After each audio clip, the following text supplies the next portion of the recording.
সাটুরিয়ায় কৃষক দলের সমাবেশ ও কম্বল বিতরণ। বিস্তারিত দেখুন মানিকগঞ্জ প্রতিনিধি মোহাম্মদ আল মামুনের প্রতিবেদনে। সাটুরিয়ায় কৃষক দলের সমাবেশ ও শীতার্তদের মাঝে কম্বল বিতরণ করা হয়। রবিবার বিকেলে বালিয়াটি ইউনিয়ন পরিষদ চত্বরে কৃষক সমাবেশে প্রধান অতিথির বক্তব্য রাখেন মানিকগঞ্জ জেলা কৃষক দলের সভাপতি গোলাম কিবরিয়া সাইদ।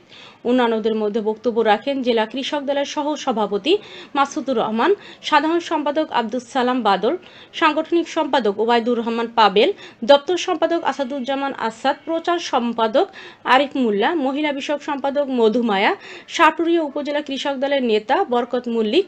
আরও বক্তব্য রাখেন উপজেলা বিএনপির সহ সভাপতি আক্তারুজ্জামান রুকন, ১ নং যুগ্ম সম্পাদক আব্দুর রহমান, সাংগঠনিক সম্পাদক শাহিন আজান বিপ্লব, যুব দলের আহ্বায়ক আমির হামজা, বালিয়াটি ইউনিয়ন বিএনপির সাধারণ সম্পাদক মিজানুর রহমান মিজান, সাটুরিয়া উপজেলা কৃষক দলের নেতা সাকিব রেজাউল সহ আরও অনেকেই। পরে ইউনিয়নের ৫০ জন দুস্থদের মাঝে কম্বল বিতরণ করেন। এ সময় কৃষক দল ছাড়াও জেলা ও উপজেলা ছাত্র দল, যুব দল, স্বেচ্ছাসেবক দল সহ বিএনপির বিভিন্ন অঙ্গ সংগঠনের নেতৃবৃন্দ উপস্থিত ছিলেন।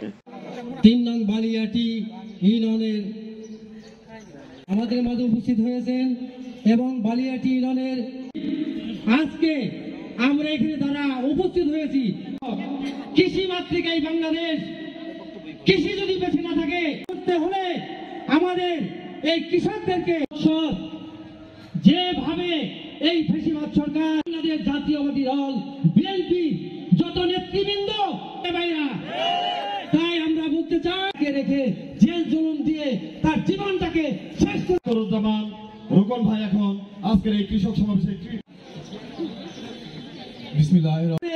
এই বালিয়াটি ইউনিয়নবাসী যারা আছি সকলের এই বাংলাদেশের জাতীয়বাদী বিএনপিকে এবং তাদেরকে সংসদে বসাইতে হবে, তাতেই আমরা মুক্তি পাবো। নির্বাচন সামনে জাতীয় নির্বাচন, আমরা সেখানে ২৭ নং দফার মধ্যে কৃষকের অনেক